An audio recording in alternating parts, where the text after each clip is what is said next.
What's up guys, Shawnthebro here, and today we are going to be going over more things that we can do with our hitboxes and damage functions in our Super Smash Brothers and Platform Fighter tutorial series.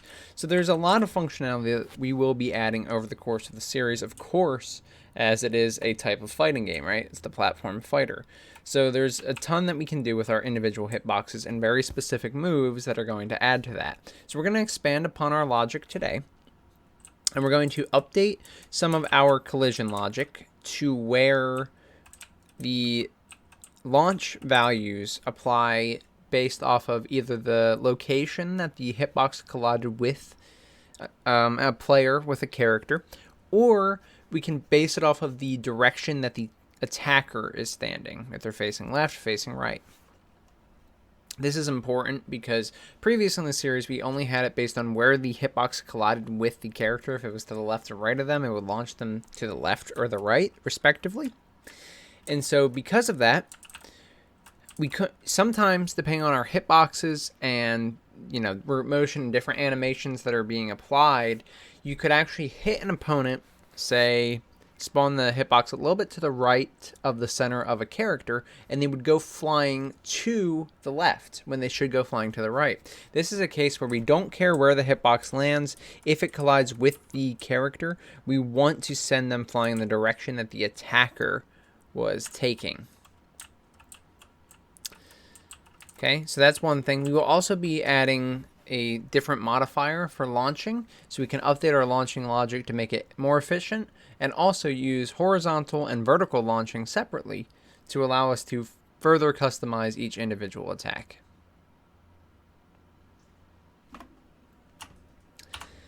So, we're going to go ahead and get started, but before we do, I'm going to link this playlist right here in the top right corner. That's to our Platform Fighter series, so you can check out every episode we've done, and every episode past this as well. As they come out, you'll see them added to that playlist.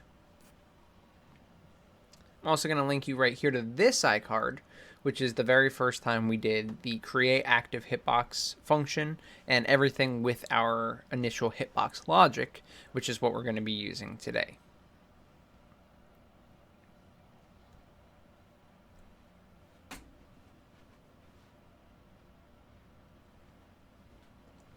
Otherwise, let's get started. So we're going to go to our code to start today.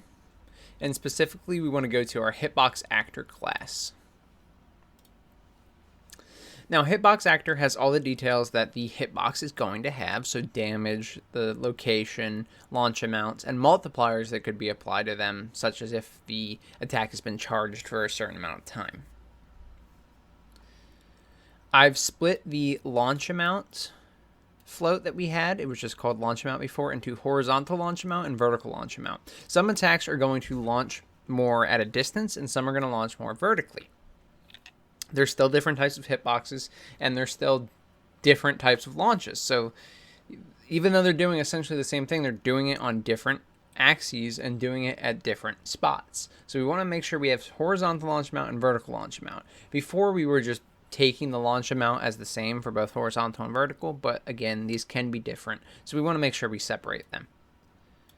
So go ahead and change your launch amount into two separate variables. We will have to adjust a few things in our code and in our NMBP to make this work, because we were using that variable, but we'll get to that as we get into those files and functions.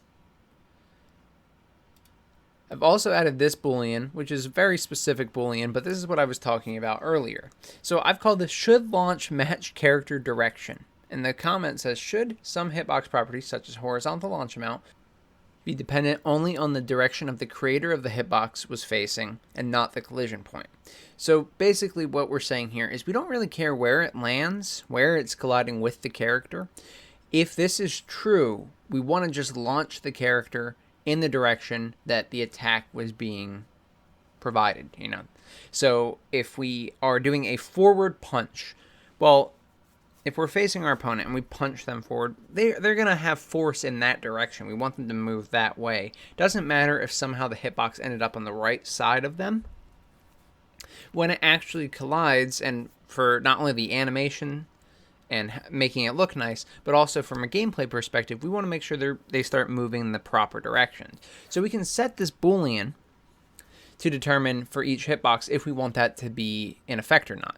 For example, projectiles, you probably don't want this because projectiles, especially like homing projectiles or projectiles that can be, they can hit on either side regardless of what way the character launched it or where they're currently at. It can definitely hit on either side. So we don't want to just launch it arbitrarily. We want to launch it based off the collision point. So both methods are useful here. I'm actually going to set this as the default because I believe the melee attacks, all standard physical attacks, use this. I'm sure there are exceptions, but for the most part, I think this would be the standard method. However, it doesn't matter. It can be customized for every single one. I'm just going to give it a default value in the constructor of true. So if you go to your hitboxactor.cpp, that way the majority of the time without changing it, it would be accurate. If you feel it's the opposite, then feel free to set it to false by default. Makes little difference. It's just to make your life a little bit more convenient. Make sure you change the launch amount in the constructor to horizontal launch amount. I default that to 0. And the vertical launch amount is the same deal. Just add this guy in here because we only had one variable for launch before. Now with that in place, we should go to our SSB template character. And we need to scroll down and we need to go to our take damage function and our handle launch function. We're going to update both of these. That way they are, again, more efficient and more able to be customized. So the take damage function is changing a lot, you can see. We went from having just a damage variable in the take damage function to having all these variables. The reason I'm doing this is so that I can pass the hitbox data into this function and we can perform it in here as opposed to performing it in the blueprint like we were doing previously. As I mentioned before, when we made the logic in the blueprint, it was just temporary. I was just trying to show it off. Now that we're getting more into our hitbox logic and we can actually customize these things, we want to make sure we're doing it the proper way and a way that allows us to have full control over what we're doing. Okay, so what I've done is I've added a horizontal launch amount, vertical launch amount, a hit location, and a should launch match character direction. I've added 4 parameters to the take damage function. So 2 floats, an F vector, and I'm doing something here that it might look a little strange, but I'm setting up a default value for this hit location. If we just want to call it take damage, for example, say the character has an ultimate attack where everyone takes damage, we don't always want to spawn a hitbox. We might not pass in a hit location to the character, to the take damage function. So we may not want all these values to always be defined. So I started setting up some default values. So for hit location and should launch match character direction specifically, if I don't pass in a value when I call this function, these will be the values that are given. So I've defaulted to a standard F vector of all zeros. Essentially, it's an empty F vector. This is technically a point in space where they're all zeros, but it shouldn't necessarily line up with anything. It's just a default value that we can pass it. And then the should launch match character direction I set to true because, again, I don't want to always have to set this, but if there's cases where I do want to set it, then of course I set it. Plain and simple. If I need this value, then we can use it. But if I don't need it, might as well skip the extra work to actually check for it every single time. And then in the handle launch function, I've changed the parameter. It was previously just launch amount or launch. And I've changed it to have a float horizontal launch and a float vertical launch.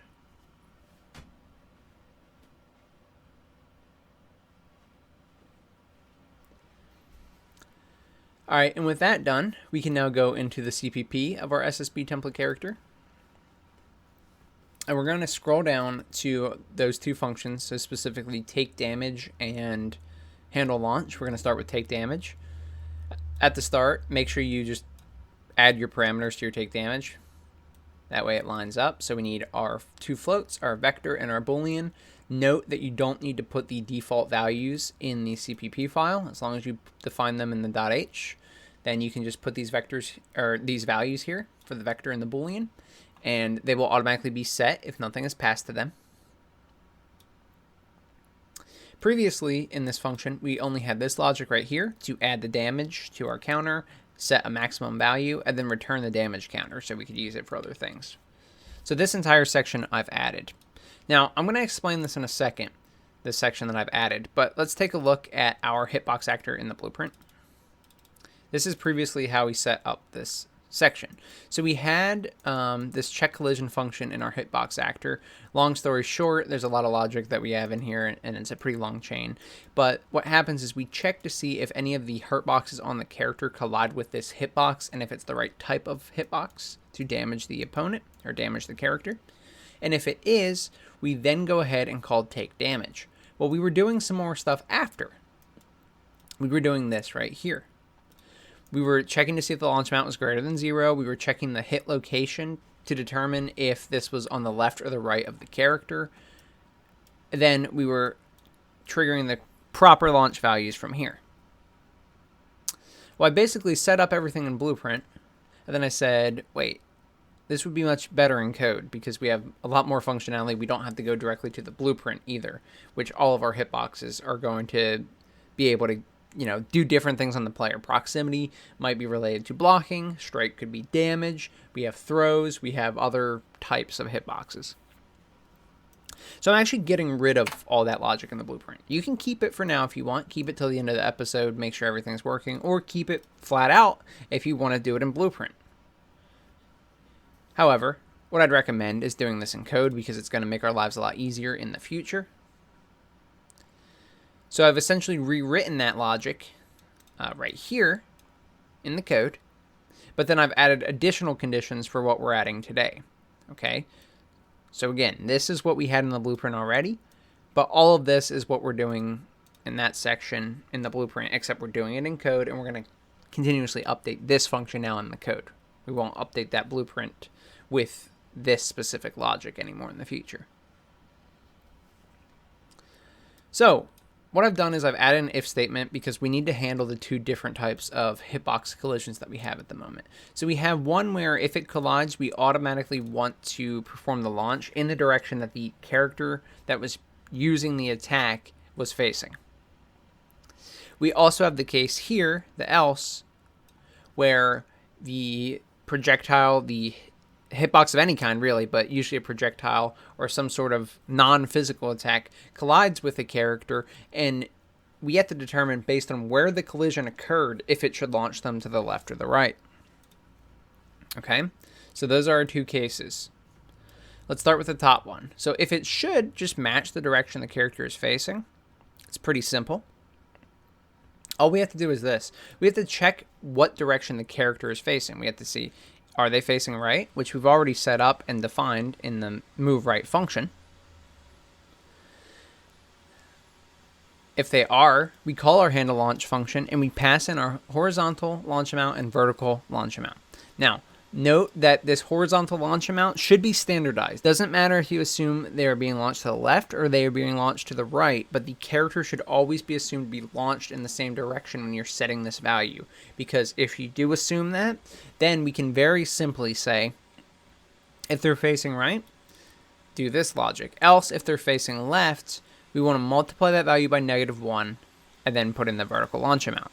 What's important to note here is the horizontal launch amount could be a negative value before you even multiply by -1. So say I have an attack that I am intentionally, I attack my opponent and they come backward over my head. Okay, so it seems a little bit strange, but you could do it. You could definitely do it with a throw where you flip directions. You could do it with an attack like an uppercut. If you hit them and they fly up into the air and potentially back toward the character that attacked to set them up for future combos. There are cases where this is what's going to happen. So with that, with those cases, what we have to do is we actually want to just multiply by -1 to get basically the opposite direction. This will work for all cases, so even if it's negative, it will still work by multiplying by -1 here. So if facing right, we do this, but if facing left, we just multiply by -1. Vertical does not change. If we have vertical and negative, it's going to be down no matter what. I mean, if you have items that flip the stage, I know those are a thing. That could be slightly different, but mainly what we're dealing with here is the vertical launch is always going to be up and negative vertical launch will always be down.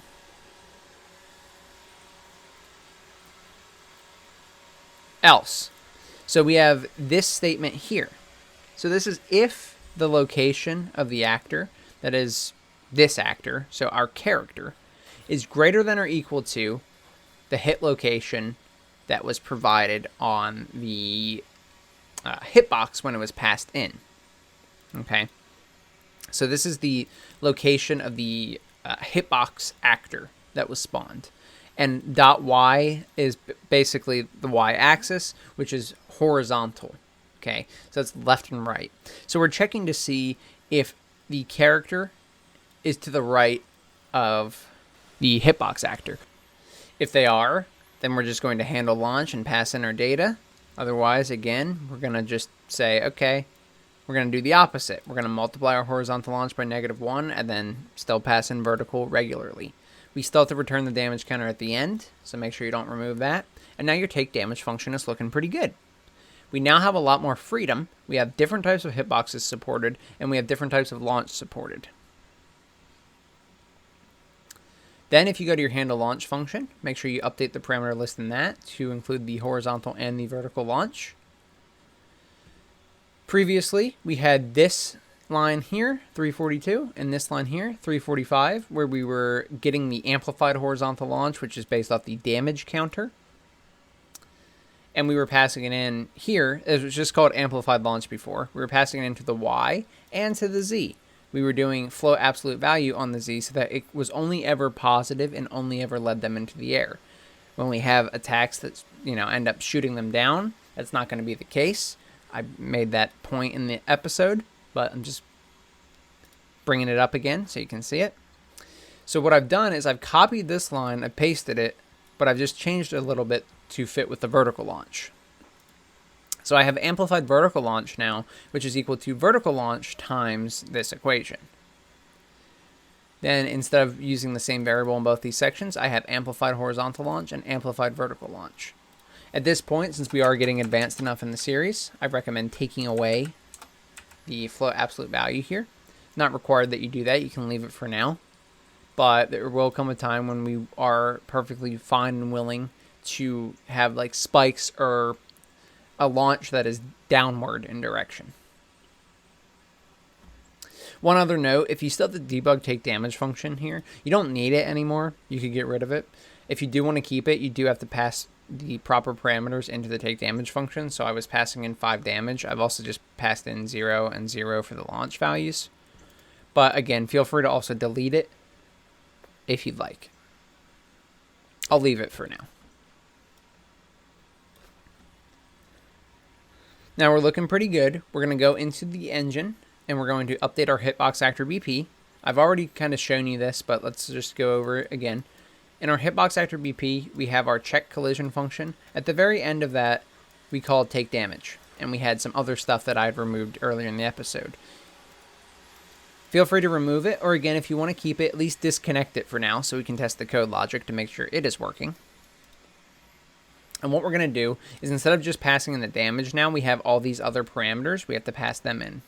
So we want to grab our horizontal launch amount right here, our vertical launch amount right here, our should launch match character direction right here, and then we need to know the location of the other hitbox.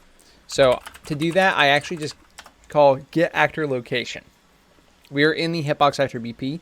The location of this, as it says, will return the location of the root component of this actor, technically default scene root, but since default scene root doesn't really do anything, it's a placeholder, it's just hitbox display. All right, and now we're good to go. So you just pass in all these things where they should be. Everything should line up with the parameter in the take damage function. We're good here. We need to now go into our anim BP for our characters and update the values for our attacks to have vertical launch amounts and also to actually set them to do something on our hitbox. Because if you remember the actual process, in our event graph here, we have an animation that plays in the state machine. The animations have anim notifies on them, and the anim notifies then trigger to spawn a hitbox with the parameters that we've passed in. Okay, so on our create active hitbox function, you can add a new parameter. You can either click on the function here or click on it in the event graph. Get it on the right hand side, and then you can add a new input parameter, and I'm adding vertical launch amount. And I've also changed launch amount to say horizontal launch amount.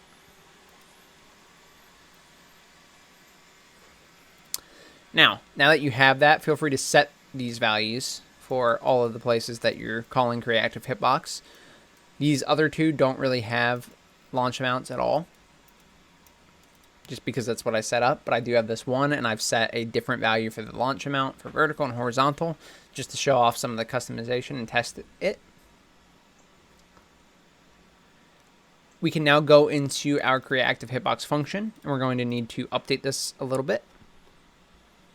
So there's two things we need to do. First of all, you'll probably have an error in here because you had this set launch amount value in this node, which is no longer going to work, of course, because we don't have a launch amount on the hitbox anymore. This is a hitbox actor BP reference. So this is where we can set all the data for our hitbox, like the damage and things like that. Well, we need to make sure that we are setting the correct variable here. So we now have the horizontal launch amount. So we want to set that one, put it in its place. And then we also have to pass in horizontal launch amount was the old launch amount, so that can still be passed in, but I'm going to follow it for you. I did some stuff here with the charge time to demonstrate how we can get charge times to do more damage. We'll cover more of this in the future. Don't worry, we're far from done. So I don't really care too much about it now. You'll see it a lot more, and it's going to be cleaner and more beneficial in the future. But just to show you, this is the horizontal launch amount still, and it gets brought directly into the horizontal launch amount on the hitbox. The only other thing you have to do with the launching is add another section here. I had added another reroute node. Said set vertical launch amount. And then I passed in our new parameter here, vertical launch amount. You can see it's the very bottom line here. Bring it all the way here, and it goes into the vertical launch amount on the hitbox. So now the hitbox has the proper horizontal and vertical launch amounts. Now, something I did not do, but we should, because we want it to be determined for every hitbox, is our new Boolean as well. Should launch match character direction. Okay? And I'll say true on this one, since this is a physical attack. Alright. Now, you see here, I got my variable. You can pass a default value if you'd like. Same with the code, but you don't have to. Up to you. Either way, just as long as it's true when you want it to and false when you don't want it to. We go back into our function. We have this new parameter now. So I drag off my node here, and I type reroute. Oops, I don't know why I didn't do it. There we go. Now I have this Boolean, and you can imagine what I'm going to do probably. I'm going to bring it over where it's as neat as I possibly can make it. I definitely could make it better, so let's straighten it up. It's actually something like this. Here's my Boolean. And then I would pass it in here. And I can move this over. And I can make a new reroute node and set should launch match character direction. Plug it in. Straighten it up. And drag this into the node. Something like that. I could make it a little bit neater, but you get the point. Just so that we're passing along this Boolean now as well. And now these are both going to be going to the hitbox, which is what we want and what we expect. Anyway, guys, that's all I got. So thank you so much for watching. If you enjoyed, please subscribe. does more for myself and the channel than anything else you can do, and I'd be really, really grateful, and I'd really appreciate it. I want to give a huge shout out to my YouTube membership and Patreon supporters and subscribers.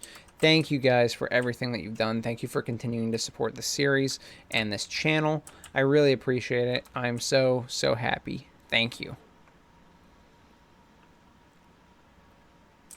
If you had any issues with this tutorial or any of my tutorials, feel free to join the Discord community. I'd be happy to help you out and get you situated. Anyway, guys, like I said, that's all I got. So thank you so much for watching. I'm Shawnthebro, and I'll see you in the next one, guys. Goodbye.